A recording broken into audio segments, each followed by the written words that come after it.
Halo teman-teman, terima kasih telah klik video ini.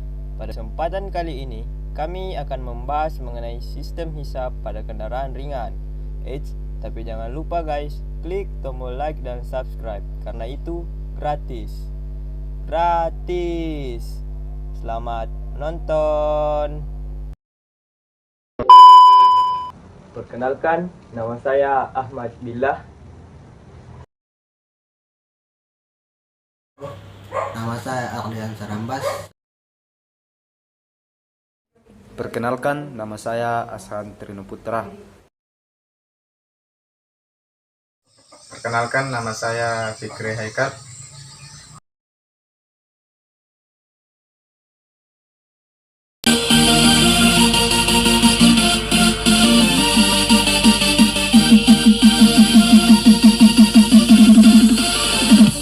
Assalamualaikum warahmatullahi wabarakatuh. Pada kesempatan kali ini, kami akan membahas mengenai sistem hisap pada kendaraan ringan. Apa itu sistem hisap? Sistem hisap berfungsi untuk menyediakan udara bersih dengan volume yang cukup bagi mesin pada saat langkah hisap. Jumlah dan kualitas udara yang masuk ke dalam ruang silinder atau ruang bakar sangat berpengaruh atau sangat penting untuk menjamin kinerja mesin. Adapun komponen-komponen dari sistem hisap yaitu yang pertama air filter atau pembersih udara, yang kedua intake manifold, yang ketiga throttle body, dan yang keempat komponen tambahan yaitu turbocharger dan supercharger. Secara sederhana, proses atau siklus sistem hisap pada kendaraan yaitu air filter atau pembersih udara membersihkan udara kotor sebelum dimasukkan ke throttle body. Nah, pada saat di dalam throttle body terdapat juga campuran bahan bakar. Bahan bakar dicampurkan dengan udara di dalam throttle body. Setelah itu, campuran tersebut dimasukkan ke dalam ruang silinder melalui intake manifold. Intake manifold dibuat sedemikian rupa sehingga dapat membagi sama rata campuran udara dan bahan bakar ke semua silinder.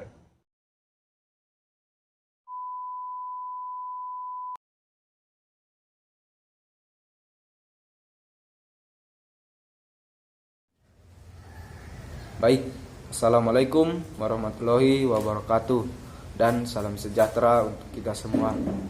Pada kesempatan kali ini, saya akan membahas tentang pembersih udara. Ya, apa itu pembersih udara? Apa saja bagian dari pembersih udara? Dan apa saja jenis pembersih udara? Baik, saya akan menjelaskan satu persatu. Pembersih udara mengandung elemen pembersih udara untuk membuang debu dan partikel lain dari udara saat memasukkan udara luar ke dalam mesin atau ke dalam ruang bakar. Elemen pembersih udara harus dibersihkan atau diganti secara berkala. Baik, adapun bagian-bagian dari pembersih udara antara lain, yang pertama elemen pembersih udara, yang kedua kotak pembersih udara. Baik, kita lanjut. Fungsi pembersih udara pada kendaraan. Yang pertama, menyaring udara kotor yang masuk ke dalam ruang bakar. Yang kedua, menjaga kualitas udara yang masuk ke dalam ruang bakar tetap bersih. Yang ketiga, menjaga mesin dari kerusakan diakibatkan kotoran yang masuk ke dalam ruang bakar. Jadi, sebenarnya cara mudah untuk menjaga performa kendaraan tetap optimal adalah salah satunya menjaga kebersihan pembersih udara, bisa dengan cara membersihkan pembersih udara bawaan pabrik secara rutin. Baik,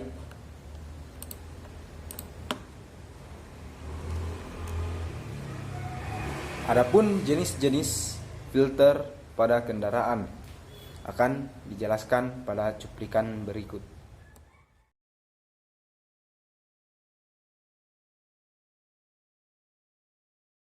Yang pertama, tipe kertas. Ya, disebut dengan tipe kertas karena memang pembersih udara jenis ini menggunakan elemen kertas sebagai bahan saringannya. Untuk beberapa jenis tertentu, saringan tipe kertas ini proses pembersihannya dapat dicuci dengan air. Ya. Yang kedua, tipe pre-air cleaner. Tipe pre-air cleaner atau saringan udara pusaran. Saringan ini memanfaatkan gaya sentrifugal pada partikel-partikel kecil yang mungkin terhisap dan dipindahkan dengan udara. Tipe pembersih udara ini lebih cenderung memerlukan pergantian elemen dan kualitasnya dalam menyaring partikel halus relatif kurang. Ya, yang ketiga, tipe oil bath. Tipe oil bath menggunakan baja wol sebagai elemen penyaringnya serta memanfaatkan oli sebagai pendukung proses penyaringannya. Oli tersebut berguna untuk menyaring partikel-partikel kasar, sedangkan partikel yang lebih halus akan disaring saringan baja wol yang telah disebutkan tadi. Baik, tipe yang keempat yaitu tipe siklon. Prinsip kerja saringan ini hampir serupa dengan tipe oil bath. Yang membedakan adalah pembersih udara ini menggunakan elemen kertas sebagai bahan penyaringannya yang didesain dengan sirip-sirip khusus.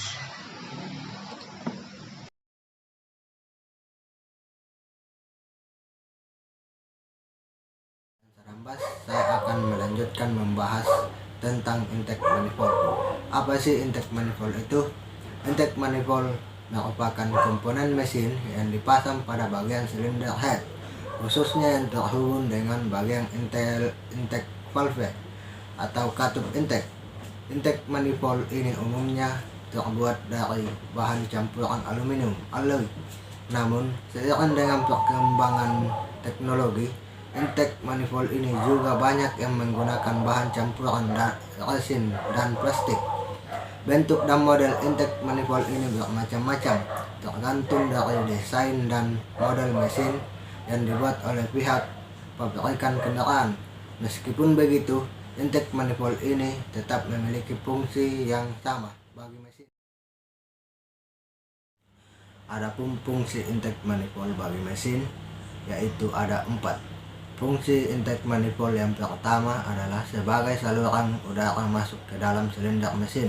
Udara yang berasal dari luar dihisap masuk ke dalam silinder mesin melalui saringan udara throttle body intake manifold dan masuk ke dalam silinder mesin melalui silinder head. Fungsi intake manifold yang selanjutnya adalah untuk menciptakan turbulensi udara yang akan masuk ke dalam silinder mesin. Intake manifold pada mobil umumnya memiliki bentuk dan sudut-sudut khusus yang dirancang untuk mengoptimalkan pembakaran yang terjadi dalam mesin. Desain intake manifold dirancang untuk mengarahkan aliran udara masuk sehingga tercipta turbulensi, pusaran udara yang mengalir sebelum memasuki silinder ruang bakar. Turbulensi ini diciptakan untuk memaksimalkan pencampuran udara dan bahan bakar yang lebih baik di dalam silinder mesin sehingga dapat meningkatkan output tenaga mesin akibat pembakaran yang lebih optimal. Untuk mobil yang menggunakan sistem karburator, intake manifold memiliki fungsi untuk membuat campuran udara dan bahan bakar menjadi lebih homogen. Bahan bakar terbentuk spray yang disemburkan dari karburator akan dicampur dengan udara vakum bertekanan yang dihasilkan akibat langkah hisap piston.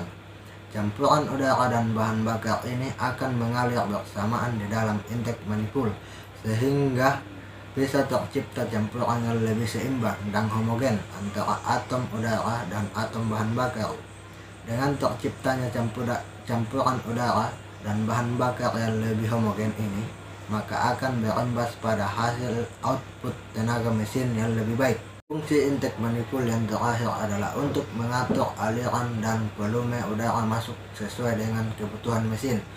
Fungsi ini hanya bisa ditemukan pada mesin yang menggunakan variabel intake manifold saja. Dan di dalam variabel intake manifold ini terdapat katup tambahan yang cara kerjanya dikontrol langsung oleh ECU mesin. Fungsinya untuk meratakan aliran dan volume udara yang masuk ke mesin di setiap putaran mesin, baik pada putaran rendah maupun putaran tinggi.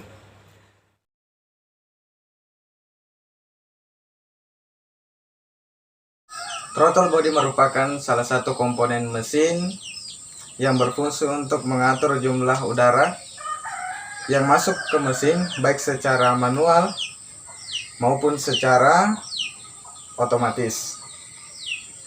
Berdasarkan perintah ECU mesin, throttle body terletak di antara saringan udara dan intake manifold. Untuk pengaturan udara secara manual, akselerasi dan deselerasi dikerjakan oleh komponen yang bernama throttle valve. Throttle valve ini terhubung dengan pedal gas, sedangkan pengaturan udara secara otomatis, idling dan idle up AC dikerjakan oleh komponen idle speed control atau ISC yang cara kerjanya diperintah oleh ECU mesin.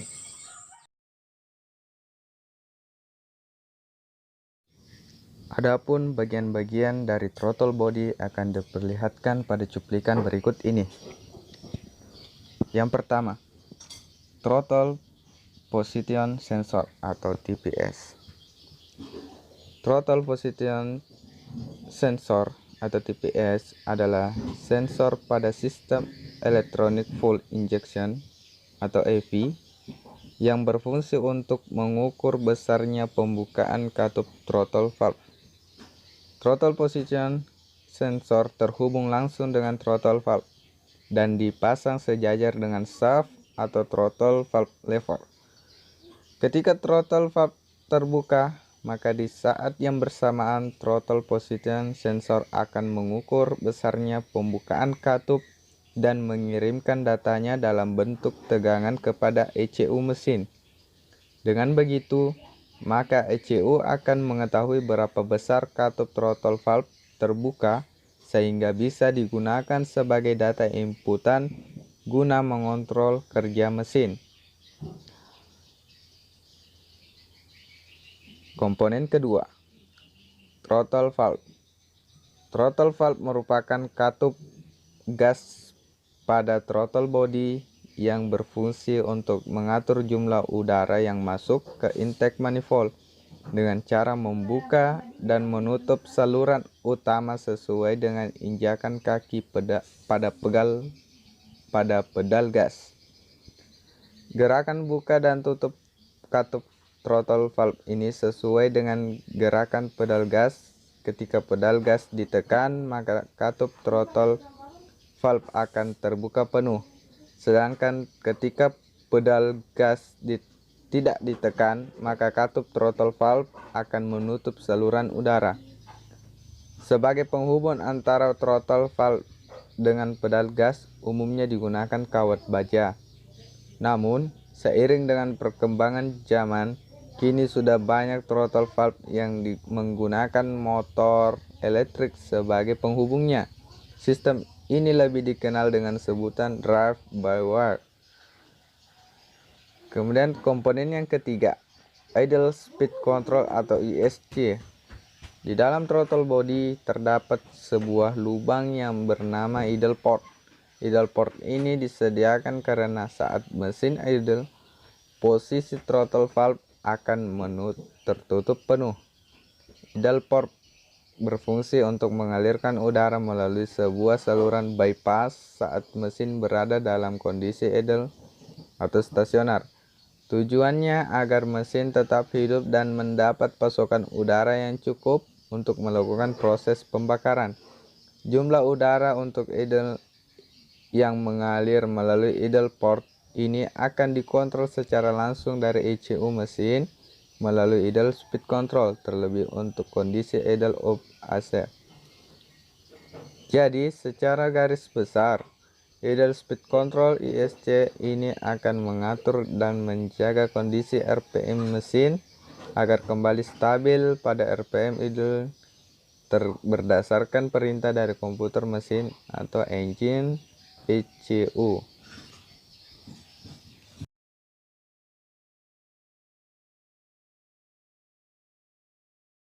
Berikutnya, komponen yang terakhir, yaitu turbocharger dan supercharger. Umumnya, komponen ini terdapat pada mobil-mobil sport yang berfungsi untuk mendukung kinerja mesin dan meningkatkan tenaga yang lebih besar pada mesin mobil. Untuk lebih jelasnya akan dijelaskan pada cuplikan berikut. Turbocharger dan supercharger merupakan fitur tambahan pada mobil untuk mendapatkan performa mesin maksimal. Keduanya memiliki fungsi yang sama, yaitu memanfaatkan udara yang masuk agar campuran bahan bakar dan udara lebih mudah terbakar saat terkena percikan bunga api dari busi. Berikut perbedaannya. Turbocharger adalah alat yang berfungsi untuk mengkonversikan energi, yaitu energi panas serta tekanan gas buang dari hasil pembakaran untuk dijadikan energi mekanis putar poros yang nantinya akan dipergunakan untuk mengkompresi udara masuk dari intake manifold.